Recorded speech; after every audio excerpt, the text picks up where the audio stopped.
बिस्मिल्लाहिर्रहमानिर्रहीम सल्लल्लाहु अलैहि व आलिहि वसल्लम। Most important MCQs, sold MCQs, lecture 2। जी स्टूडेंट्स, लेक्चर 2 में हम डिस्कस कर रहे हैं कंज्यूमर्स डिमांड थ्योरी, रवैया सारफ भी जिसको हम कहते हैं, कंज्यूमर्स डिमांड थ्योरी। इसमें हमारे पास जी फर्स्ट एमसीक्यू है, satisfactory power of goods to fulfil human wants is known as utility. अफादा कहते हैं चीज़ों की जो ऐसी कुव्वत है कि जो इंसानी ख्वाहिशात को पूरा करने की सलाहियत रखती है, उनको सेटिस्फाई करती है। Marginal utility of money is constant. ज़र का जो अफादा मुख्तम है वो साकन रहता है। When marginal utility is zero then total utility is both maximum and constant होती है। When total utility falls then marginal utility is negative.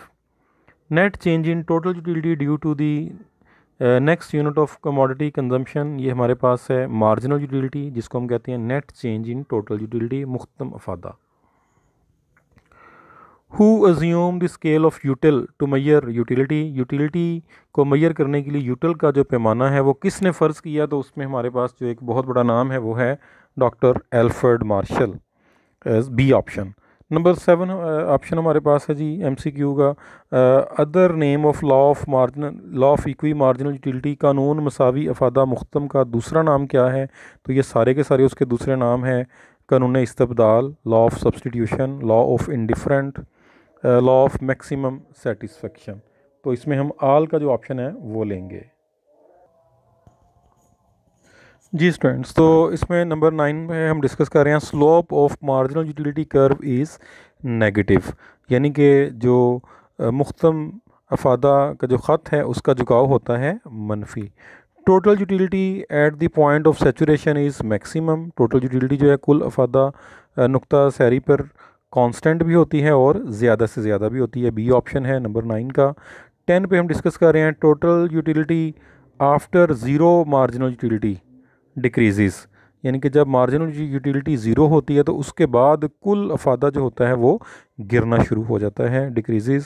Utility obtained from the use of next unit is known as marginal utility. मुख्तम अफादा कहते हैं जो किसी चीज़ की अगली इकाई को इस्तेमाल करने से हासिल होता है। नंबर 12 हमारे पास है last marginal utility of all the goods is equal, it is statement of the law of equi marginal utility. कानून मसावी अफादा मुख्तम हमें ये कहता है कि आखिरी चीज़, जितनी भी चीज़ें हम ख़रीदते हैं तमाम चीज़ों की आखिरी जो इकाइयों का अफादा है वो आपस में बराबर हो जाता है। इसे हम law of equi marginal utility या सी ऑप्शन कानून तकलील, कानून मसावी अफादा मुख्तम का हम नाम देते हैं। नंबर 13 हमारे पास utility is the function of quantity is the function of utility is the function of quantity. Utility is the function of quantity, ये हमारे पास जो यूटिलिटी का फंक्शन गिवन है, B option. Marginal utility is denoted by M U. सारे option जो हैं वो हाईलाइटेड हैं, लेकिन आप इसमें देखिएगा M U, second last option C option. Marginal utility is denoted by, marginal मुख्तम अफादा को, मार्जिनल यूटिलिटी को वाज़े किया जाता है एम यू के साथ। जी नेक्स्ट हम डिस्कस कर रहे हैं chapter 4 cost and revenues of firm. तो इसमें जी हम डिस्कस कर रहे हैं सबसे पहले example of fixed cost is, जो मुअय्यन मसारफ हैं उनकी एग्जाम्पल कौन सी है, इसमें से रेंट, लगान जो है वो इसकी एग्जाम्पल है। Rent of a building is include in fixed cost, जो बिल्डिंग का रेंट है वो फिक्स्ड कॉस्ट में शामिल होता है। Example of variable cost is raw material.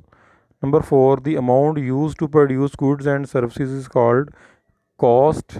Number 5 it is included in normal profit, reward of organisation. Profit और loss जो होता है इसे हम किसी ऑर्गेनाइजेशन के नॉर्मल प्रॉफिट में या ज़ीरो प्रॉफिट में हम ज़रूर इसे शामिल करते हैं। A firm can not change its all factors of production during short run. अरसा कलील में एक फ़र्म अपने तमाम जो फैक्टर्स ऑफ प्रोडक्शन हैं, लैंड, लेबर, कैपिटल, ऑर्गेनाइजेशन है, इसे तब्दील नहीं कर सकती। All the factors of production और variable during C option number 7 का लॉन्ग रन। अरसा तवील में एक फ़र्म अपने तमाम factors of production, 4 factors of production name land, labour, capital and organisation, इनको एक फ़र्म अरसा तवील में तब्दील कर सकती है। Type of cost curve in the short run, all fixed cost है, वेरिएबल कॉस्ट है, टोटल कॉस्ट है, ये शॉर्ट रन कॉस्ट कर्व्स हैं।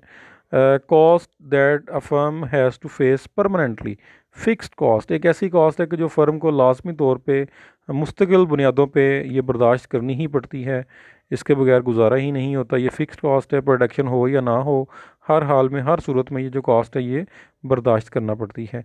ए cost that varies according to the size of production, production के बदलने के साथ साथ कौन सी कॉस्ट बदलती है तो वो वेरिएबल कॉस्ट है। जैसे हमने मिसाल में बात की है, इलेक्ट्रिसिटी की बात की, हमने रॉ मटेरियल की बात की, तो ये वो कॉस्ट है कि जो पैदावार के बदलने से बदलती है। पैदावार ज़्यादा होती है तो ज़्यादा हो जाती है, पैदावार कम होती है तो कम होती है, और पैदावार के ज़ीरो होने से ये ज़ीरो हो जाती है। तो वेरिएबल कॉस्ट नंबर 10 पे जिसे हम डिस्कस कर रहे हैं, ये बाद में पैदावार का आमतौर पे हिस्सा भी बन जाती है। The sum of fixed and variable cost is called total cost. Total cost divided by unit produced is called average cost, या इसे हम एवरेज टोटल कॉस्ट भी कह सकते हैं। नंबर 12 पे formula of average cost is equal to total cost divided by Q. तकसीम लिखा हुआ है सी ऑप्शन में, total cost divided by Q. Formula of average variable cost, तो इसके लिए लास्ट ऑप्शन है, टोटल वेरिएबल कॉस्ट को हम डिवाइड कर रहे हैं क्यू के साथ। Change in total cost due to production of next unit, तो ये मार्जिनल कॉस्ट है। मार्जिनल कॉस्ट मुख्तम लागत क्या है जी, कुल लागत में तब्दीली, चेंज इन टोटल कॉस्ट जी। Shape of variable and total cost in the short run is like inverse S. Inverse S type जो शेप है ये हमारे सामने है, सी ऑप्शन है वेरिएबल कॉस्ट की और टोटल कॉस्ट की शॉर्ट रन में। The shape of average variable cost, average cost and marginal cost in the short run is like U shaped. U अंग्रेज़ी का जो हर्फ है उसके तरह से जो इनकी शक्ल होती है, यानी कि ये जो एवरेज वेरिएबल कॉस्ट है, एवरेज कॉस्ट है, मार्जिनल कॉस्ट है, ये पहले कम होते हैं और उसके बाद ये इनमें इजाफा होना शुरू हो जाता है।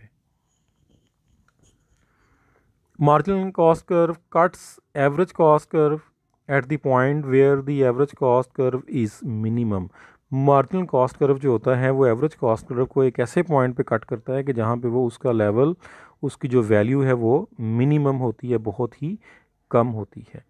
Shapes of marginal cost curve and average cost curve in the long run is saucer type. चाय की पिर्च की तरह से ये जो कर्व्स होते हैं लॉन्ग रन में ज़रा लेंथी हो जाते हैं, शॉर्ट रन में ये कर्व्स यू शेप्ड होते हैं, तेज़ी से गिरते हैं, तेज़ी से ऊपर बढ़ते हैं, चढ़ते हैं। लेकिन लॉन्ग रन में नंबर 19 पे जो हम डिस्कस कर रहे हैं ये सोसर टाइप तश्तरी नुमा चाय की पिर्च की तरह से ये ज़रा लेंथी से कर्व बन जाते हैं। Amount from the sale of goods and services is called total revenue. चीज़ों को बेचने से जो आप कीमत हासिल करते हैं, जो मिकदार उनकी हासिल करते हैं, रेवेन्यू जनरेट करते हैं, वो आपका टोटल रेवेन्यू है।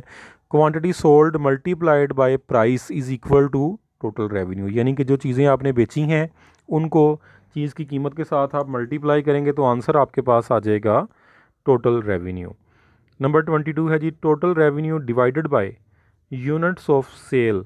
जो चीज़ें आपने बेची हैं, उन जो चीज़ें आपने जो अपना इनकम आपने हासिल की है, रेवेन्यू जनरेट किया है, उनको तकसीम करेंगे तो आंसर आपके पास है एवरेज रेवेन्यू। नंबर 23 है जी change in total revenue due to sale of next unit. तो ये स्टूडेंट्स देखें बार बार ये हमारे सामने मार्जिनल का लफ्ज़ आ रहा है, तो मार्जिनल रेवेन्यू इसका ऑप्शन है, पहले ये आप क्लियर कर लें। तो change in total revenue is called marginal revenue. किसी भी जगह पे आ जाए चेंज इन टोटल तो उसका आंसर आप नॉर्मली ट्रीट करेंगे मार्जिनल। तो change in total revenue, marginal revenue. Formula of total revenue is equal to P into Q. Price को क्वांटिटी के साथ आप मल्टीप्लाई करेंगे तो ये आपके पास ये फार्मूला है किस चीज़ का जी, टोटल रेवेन्यू का, P into Q B option.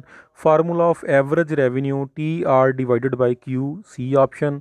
Slope of average and marginal revenue under perfect competition is all, यानी कि जो परफेक्ट कंपटीशन है उसमें जो हमारे पास एवरेज मार्जिनल रेवेन्यू के जो स्लोप्स होंगे वो पैरेलल टू एक्स एक्सिस होंगे, हॉरिजॉन्टल होंगे यानी कि उफ़क़ी होंगे, एक्स एक्सिस के मुतवाज़ी होंगे, परफेक्ट इलास्टिक होंगे, और ये तीनों फिर इसके जवाब हैं। ऑप्शन हमारे पास आएगा आल।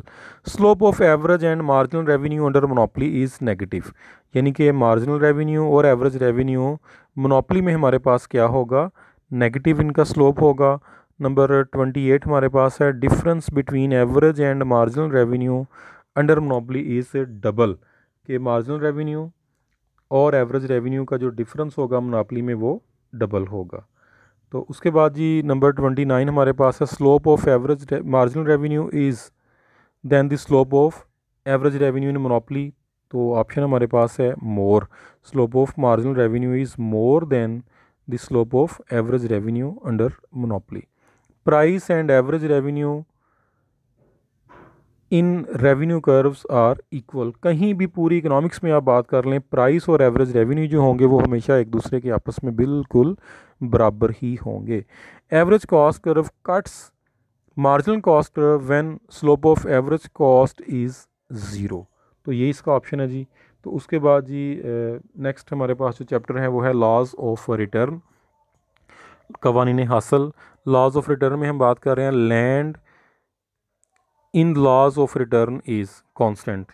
कवानीन हासिल में ज़मीन हमारे पास जो होती है वो साकन होती है। Labour in laws of return is variable. इन तीनों कवानीन में हमारे पास जो मेहनत है वो वेरिएबल है, मुतगय्यर आमले पैदाइश है। Number 3 change in total production due to next labour marginal production. देखिए अभी बात हम कर रहे थे कि जहाँ पे चेंज इन टोटल आ जाए तो वहाँ पे आप क्लिक कर दीजिएगा मार्जिनल प्रोडक्शन। तो ये बहुत इंपॉर्टेंट एमसीक्यूज़ है, किसी न किसी तरह में किसी न किसी चैप्टर में से ये ज़रूर आ जाया करता है। तो तीसरे को दोबारा देखें आप, change in total production due to next labour is marginal production. Total production divided by labour average production. When average production increases then marginal production increases. What is meant by scale of production. पैदावार की या कारोबार की जो जिसामत है production size के साथ production का जो स्केल है, जो पैदावारी पैमाना है, उससे क्या मुराद है जी, दो मुराद है उससे। प्रोडक्शन टेक्निक भी इससे मुराद है और साइज़ ऑफ द प्रोडक्शन भी इसमें शामिल है। सी ऑप्शन बोथ को आप क्लिक करेंगे। When marginal production is zero then total production is constant and maximum. जब आपके पास मुख्तम पैदावार सिफर होगी तो उस मुकाम पर आपके पास कुल पैदावार साकन होगी और ज़्यादा से ज़्यादा होगी। Marginal production denoted by MU। Laws of return and cost are 3। Number 9 कवानीन हासिल और कवानीन लागत टोटल कितने हैं जी, हमारे पास 3 है। Other name of law of diminishing return is law of increasing cost. ज़ाहिर है रिटर्न पैदावार है तो कॉस्ट लागत है, दोनों आपस में एक दूसरे के ऑपोजिट हैं, तो नाम हम रिवर्स कर देंगे। नंबर 10 पे हम डिस्कस कर रहे हैं name of law of diminishing return. तो ये डिमिनिशिंग जो रिटर्न है ये रिप्लेस कर देगा इंक्रीजिंग कॉस्ट को। Number 11 other name of law of increasing return. तो ये ज़ाहिर है डिमिनिशिंग कॉस्ट उसके ऑपोजिट है। कांस्टेंट है तो ये ज़ाहिर है नंबर 12 पे कांस्टेंट ही रहेगा। Other name of law of constant return is law of constant cost. Relationship between inputs and output is production function. Law of यानी कि तफ़ाइल पैदाइश हम कहते हैं इस चीज़ को कि जो मुदाखल और मखारज इनपुट एंड आउटपुट के दरमियान में एक रिलेशनशिप है। Law of diminishing return easily applied on agriculture. कानून तकलील हासिल का जो आसानी से नफाज होता है वो शोबा ज़राअत पे होता है। Law of constant return easily applies on कानून यकसानी हासिल इस्तकरार हासिल का जो आसानी से इतलाक़ होता है वो हैंडीक्राफ्ट दस्तकारी के जो हाथ से काम किया जाता है, कोई भी सिलाई कढ़ाई का, स्टिचिंग वगैरह का, या और इसके अलावा कोई भी मैनुअल वर्क है उसके ऊपर जो लॉ ऑफ कांस्टेंट रिटर्न की एप्लीकेशन होती है। नंबर 16 हमारे पास है law of increasing return easily applies on industry. Industrial जो प्रोडक्ट्स हैं नॉर्मली अगर हम बात करें तो उनके ऊपर लॉ ऑफ इंक्रीजिंग रिटर्न कानून तकसीर हासिल का आसानी से इतलाक़ होता है। नंबर 17 हमारे पास है decrease in marginal production is called by law of diminishing return. Marginal production remains constant in case of law of constant return, यानी कि मुख्तम पैदावार साकन रहती है कानून यकसानी हासिल या इस्तकरार हासिल में। सी ऑप्शन नंबर 18 का। तो ये जी स्टूडेंट्स आपके सामने जो सेकंड वीडियो थी MCQs के हवाले से वो अभी आपके सामने थी, इसको आप रिपीट कीजिएगा। नेक्स्ट अभी 2 वीडियोस और हैं, टोटल MCQs के ऊपर हमारी 4 वीडियोस हैं, 2 अभी आपके सामने आ चुकी हैं। नेक्स्ट 2 के लिए, थर्ड और फोर्थ के लिए आप इंतज़ार कीजिए। अल्लाह हाफिज़।